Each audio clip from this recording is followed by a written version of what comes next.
slow pokes, we need a speed master. Big money flowing, that's a signal in the air. Inside of confidence, for a win we gotta care. Index and Daiso, the tools of the trade. Heels, racing tips, the winning moves are made. Heels, racing tips. What's up mga ka-BK and welcome sa TL Racing Tips mga bata mag-ingay. Yan. Meron naman tayong giya para sa ating Wednesday, June 18, 2025. So, kumusta mga ka-BK? Grabe yung karera ng Sunday, Saturday, no? Puro Yamaha, no? Ang galing natin yung ko. What's up muna dyan? What's up mga ka-BK? What's up mga ka-BK? Yung pala siya sabi mo, what's up mga ka-BK?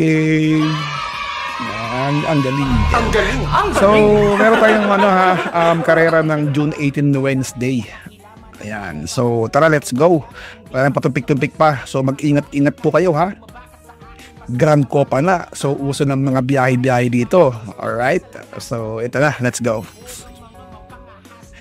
Race number 1, meron tayong 3-year-old above maiden race. Ayan, non-placers po ito. So, meron tayong 10 runners, 1,400 na distansya. So, dito pwede nyo na po suluhin Orient Express. Ayan, Orient Express po, pwede nyo na po suluhin yan. Tapos, ang pwede nyo segunda dyan si Easy Money. Tapos, huwag nyo po nga kalimutan si Amaria. Yan, tsaka si Lady Secret para sa quartet nyo. Pero para sa akin, so, matagal na po yan. Entry number 10 na si Orient Express. Let's go to race number 2. Race number 2, meron tayong ang class 5 non-placers po. Ayan. So, meron tayong 1,200 na distansya sa 6 na kalahok. So, dito po para sa akin, entry number 2 na si Jersey Crown. Tapos talagyan ko rin po ng Angel's Crown. Yan. RC Tabor. Diba? Tapos talagyan ko rin ng Red Hawk. Yan. 2, 4, 3, pwede na po yan. Kayo pa rin ang masusunod mga among tunay, pero para sa akin, lamang na po yan. Alright? Let's go to race number 3. Dito sa race number 3, meron tayong class 5, 6, class 5 split placers po. 1,200 distansya, 8 runners, walang couple entry. Dito, ang napupusuan ko rito, entry number 7, na pwede nyo na suluhin yan kung gugustuhin nyo po yan. Muntik naman po si Sakate, si Malibo Bell, JB Hernandez, wala kaming pakialam. Wala kaming pakialam! Ang galing.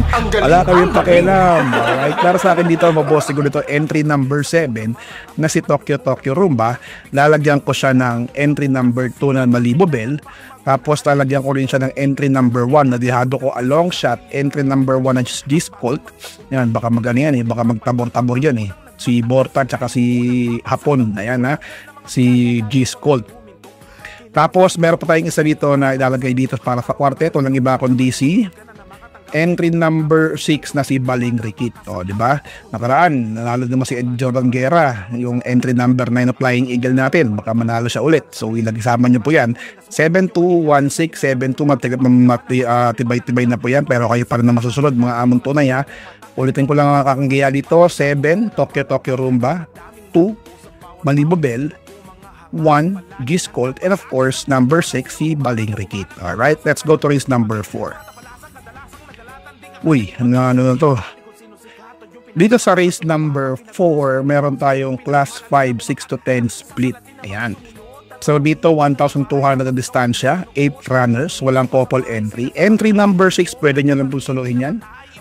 Ay, hindi pala ako dyan. Ano pala ako dyan? 8 pala ako dyan. Ang pamposte ko dito, 8. Tapos segunda ko lang ang entry number 6. Yan.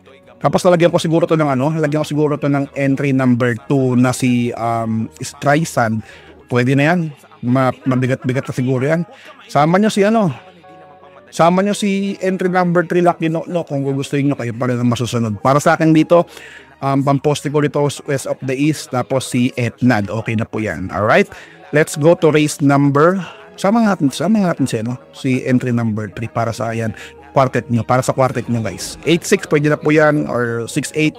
Kayo pa rin ang masusunod, pero lalagay nyo po yan sa quartet yung 2-3. Huwag kayong mawawalan yan. Alright? Let's go to race number 5. Race number 5, meron tayong class 4, 6 to 21 split. Ayan, 8 runners, 1,200 meters ang distansya.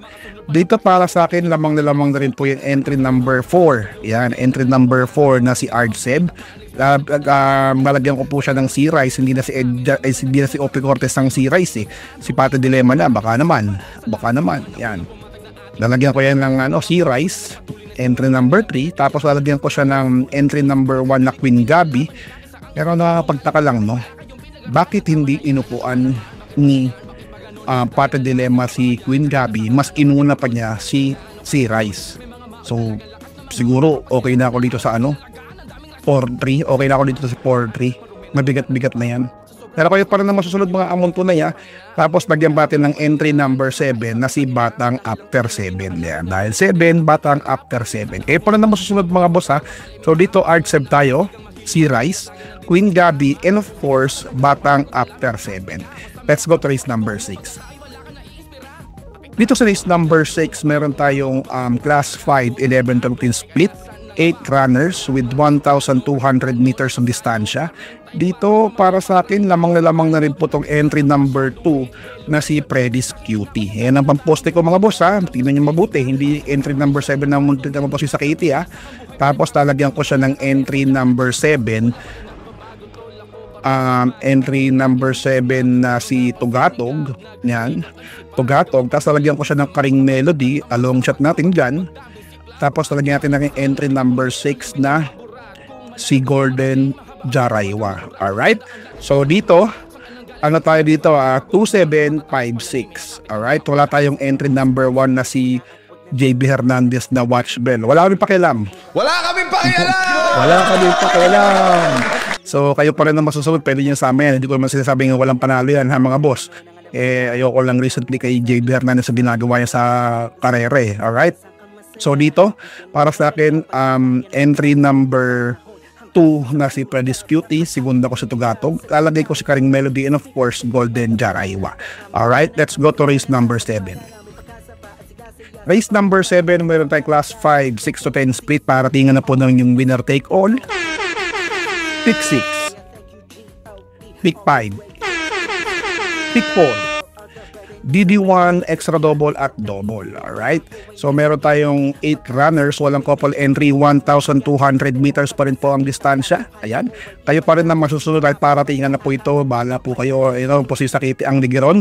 Pero para sa akin, ang poposte ko po dito si entry number 3 na si Heritage. Ayan. Tanggol, sibat na. Tapusin. Ayan na. Kasi segunda ko po si siyempre dito, entry number 1 na si Sunshine June. Yan. Hindi na si si Lunar eh. Pero may palalo pa yung kabayo eh. So dito, tayo dito, Heritage, tapos Sunshine June, and of course, Ligiron. Ayan. 3-1-4, mabigat-bigat na po yan. Kayo pa rin na masusunod mga amon tunay. Pwede nyo isama si Quinston dito. Yan, dihado pa, di lalagay sa Katie. So, kayo pa rin na masusunod mga amon tunay, no?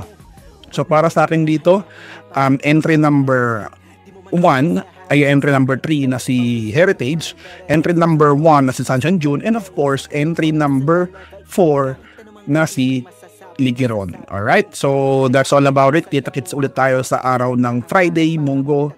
Yan. Ayun lang. Babush! What's something people don't know about horse racing? It's not just luck, it's strategy, skill, and insider tips. Welcome to Keel's Horse Racing Tips. Here, we're not just spectators, we're winners.